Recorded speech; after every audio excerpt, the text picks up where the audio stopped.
Good morning in Akwana, Abuja, like I always say. Good morning. Good morning, Ria. Good morning, Lagos. As you all know, Abuja is full of a lot of exciting things, and it's another beautiful Monday morning to unpack what we have for you today.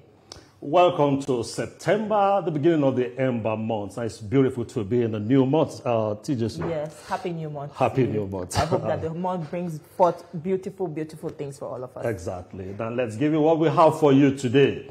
Hello, everyone. It's a beautiful Monday morning. Welcome to FCT Brief. Now, Nigeria and Brazil may be separated by the Atlantic Ocean, but the ties between both countries run deep, spanning trade, culture, and diplomacy. President Bola Tinubu's recent visit to Brazil is being viewed as a strategic step to reinvigorate this long-standing relationship. This morning, we will be taking a closer look at the gains and opportunities rising from the visit.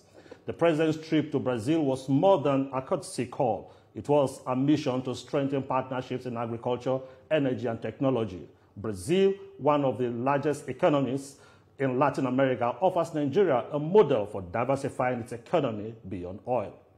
Among the key takeaways are agreements to boost agricultural cooperation aimed at enhancing Nigeria's food security and fresh commitments to deepen trade in energy, manufacturing, and services. There are also prospects for collaboration in education and cultural exchange.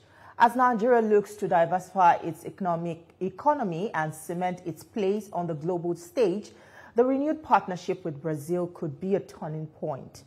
Dr. Adejare Riwani Adegbenru is a diplomat and security expert, and he is live with us here in the studio this morning. It's good to have you in our studio. Good morning and happy new month. You're welcome. Morning.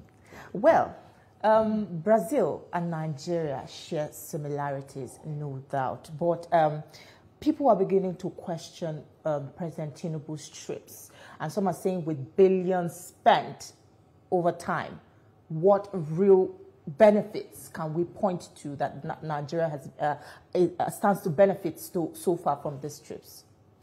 Well, everybody is entitled to their opinion, but if you go to what President Tinubu has done with Brazil, he's first and foremost, we've never had a flight direct to Brazil.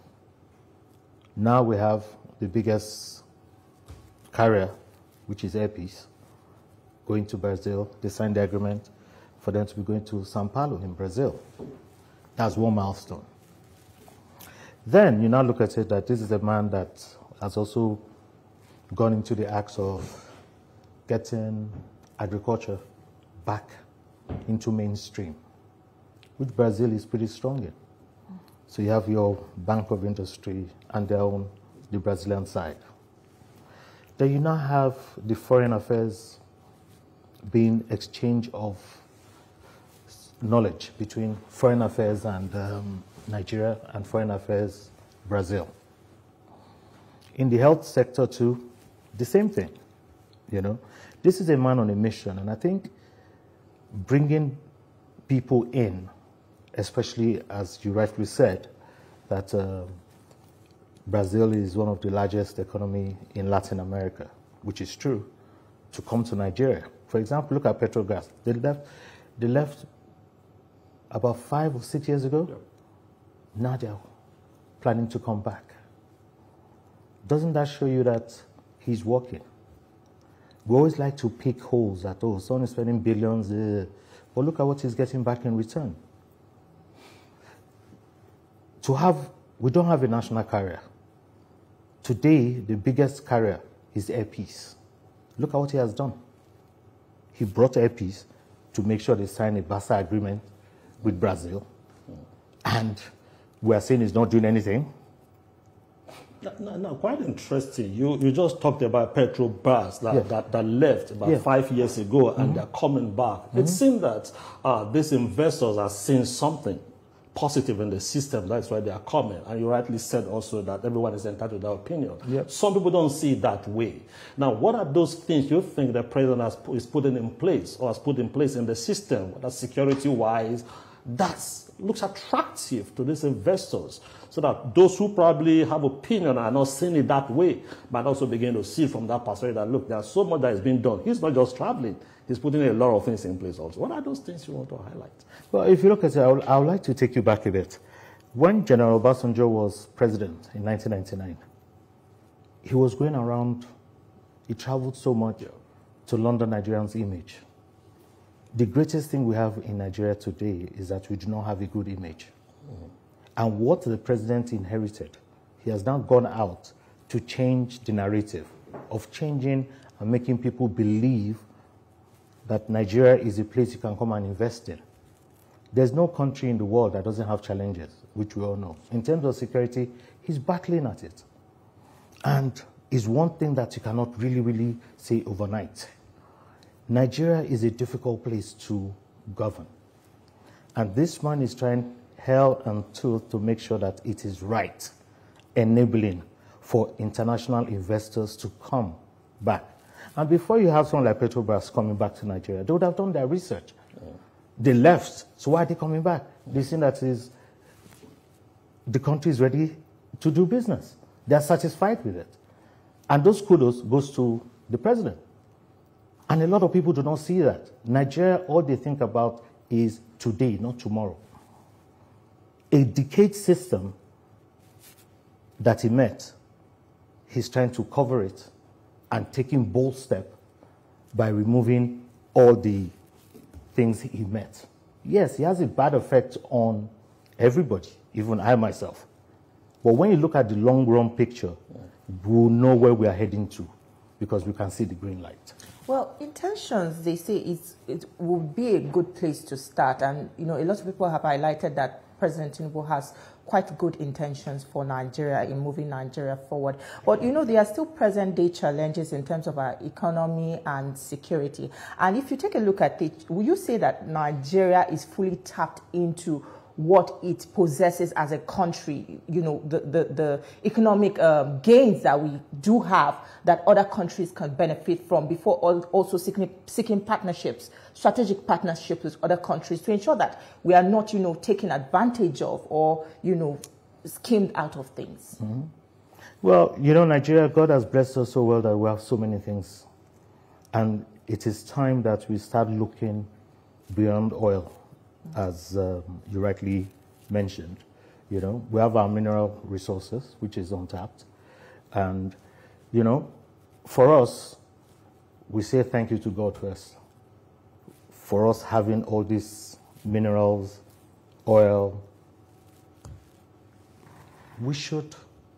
Nigeria would go a very long way with Asiwaju Bola Tinubu because he's a man on a mission. He's doing everything that needs to be done. But a lot of people don't see that. They want immediate effect. You cannot have an immediate effect when something is decayed to the last. Nigeria is the pull-down syndrome and hate syndrome, which distracts the president of the day. Whether you like it or not, we're all Nigerians, aren't we? We should see where this man is going to. Let's be objective first. He's bringing people in and trying to get comfortable hands.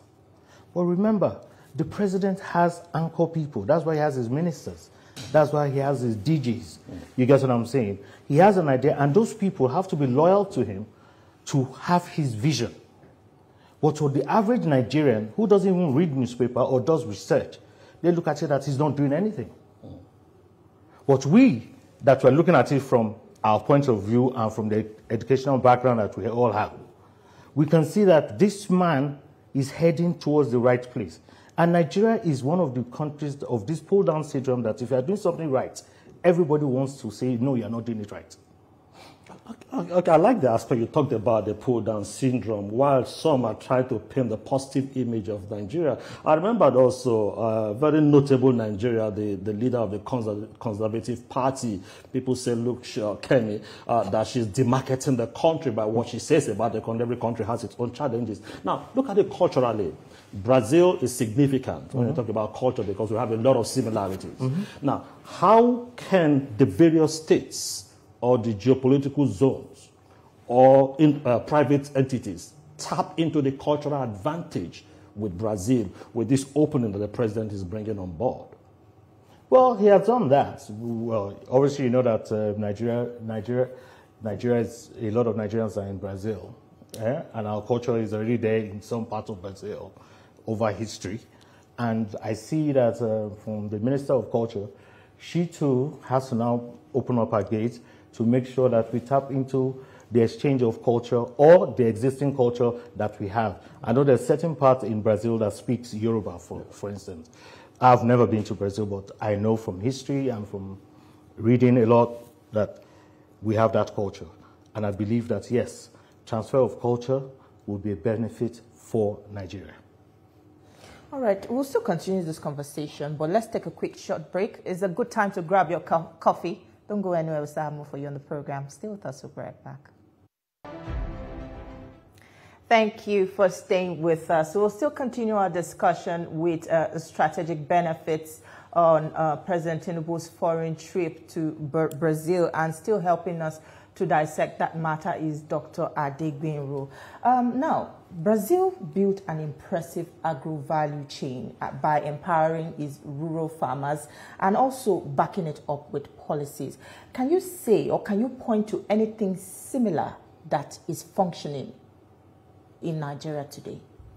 Well, I'm not too vast knowledge of the agricultural sector, but from what I know, that he's one of the key major things that the president is looking at critically, and obviously with the Minister of Finance, because our agricultural sector is another means of Nigeria making money. And for him to go to Brazil and they exchange the technology of agriculture, which he has gone totally different and is working well for them, you can see that it will be positive for them to come and do exchange of knowledge, which we can also embrace and make our agricultural sector beneficial and profitable to Nigerian government. Okay. Let's talk a bit of economics. People say, okay, sit back at home, don't deplete the foreign exchange we have, don't travel around, just we can get those. Is it easy to get investors just move into your country without you going to show them what capacity you have? Of course, it's not easy. You have to show your investors what they're coming to invest in the country, whether their money is going to be safe in the country or not. And he has been able to do that with the case of Petrobras. So obviously, he's doing something that is right, that a lot of you and I do not know, because they are closed-door meeting. They will look at it and they would have spoken about what is going to be the gains and the returns to each party. And I believe that Nigeria is going in the right direction for foreign investors to come and do business here. How would you say the unification of the exchange rate and other bold reforms that President Tinubu has initiated help create an atmosphere to attract investors? Would you say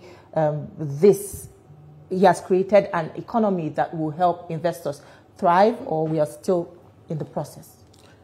We're still in the process, because we cannot say, yes, the exchange rate is very high, but we're trying to balance it to make sure that we get to the exchange rate that rightfully where we are meant to be. You get what I'm saying? So at the end of the day, when we get that right, it's coming down, but it's not something that's going to come down overnight. You get what I'm saying? You can see during the last regime, he went from, look at the long leap that he went on to 1,000 instead of the hundreds. Now he's getting it stable, and we're now looking at the table. And obviously the man that is CBN governor happens to be somebody that's very knowledgeable, the Minister of Finance knowledgeable. They're trying to do the right things. Don't let us now start, putting our currency very low to the dollar, and in the long term, our children will suffer it, because we're now benchmarking it on our foreign reserves. You get what I'm saying? Now we're just letting the river flow that lets the floating of Naira get to whatever is stable, then we go on from there. Okay, let's quickly talk a bit politics. Now we have, ahead of the 2027 election, we have the coalition ADC, and we have the PDP coming back alive. Mm-hmm. Now, do you think, what game changing do you think this can bring to the system ahead of 2027, when you have such opposition mounting on the ruling party? Well, if you look at it, it said all these people coming, they should bring as many as they want. It's competition. Politics is about competition. You cannot only be the only runner. The question is that there's only one person that will win the race. Because if you look at all of them, they've jumped from one party to the other. You get what I'm saying? And whether you like it or not, APC is the ruling party as we speak. And they have a far advantage because they were voted in. Now, these same people that have cut off from APC to PDP to ADC to whatnot, competition is very healthy. It's going to be very interesting for me as far as I'm concerned. And as far as I'm concerned, I don't see any vacancy in Villa. Because all the other people that I'm seeing, I don't see anybody that can take the job on the mantle as we speak right now, like our current president, that is bold. Always remember that this is a man that fought the military regime of Abacha, which most Nigerians were afraid of. I, the first grandchild of Alfred Owani, who my grandfather took a bullet and was assassinated by Abacha for financing Nadeco. And that is how people do not know Bola Tinubu, because we have written off our history. If you go to history and you look at what Nadeco stood for, June 12th and democracy, today we wouldn't have had it. If my grandfather wasn't there, that democracy today we're enjoying wouldn't be there. If Ashiwaju wasn't there fighting, we will not have it. If Oshoba wasn't there fighting, we will not have it. These are the people that made Nigeria to see democracy we're enjoying today. Let's leave politics for a bit because we're running out of time. Let's still stick with what we have on the table. We're talking about Nigeria first, and we're talking about attracting investment. Now, how do we ensure that, you know, this investment ensure that Nigerians get jobs? Because job opportunities is one thing that, you know, Nigerians still battle with. So how can you assure Nigerians that this investment will lead to more jobs for them? Just in 30 seconds, because we've run out of time. Well, it will lead. There's nobody that's going to come into Nigeria that knows Nigeria better than Nigerians. So obviously, job creation is going to be a lot for a lot of Nigerians. It's only normal. But some people would say that, you know, the menial jobs are what is selected out for Nigerians, and, you know, those strategic positions are, you know, reserved for the expatriates. Not this regime. Not this regime. I know that the expatriate quota is going to be minimal, and it will be more because the president is head-on on employment for the youths. All right. I must say thank you so much for your contributions on the program. It is a delight speaking with you. Thank you very much. That's all we have for you today. We hope that you could pick a thing or two from our conversation. We'll now hand you over to Lagos, where Ria and the rest of the team are standing by to continue with the rest of the show. Of course, thank you. Of course, thank you so much, Abuja. Such a timely conversation. Thank you.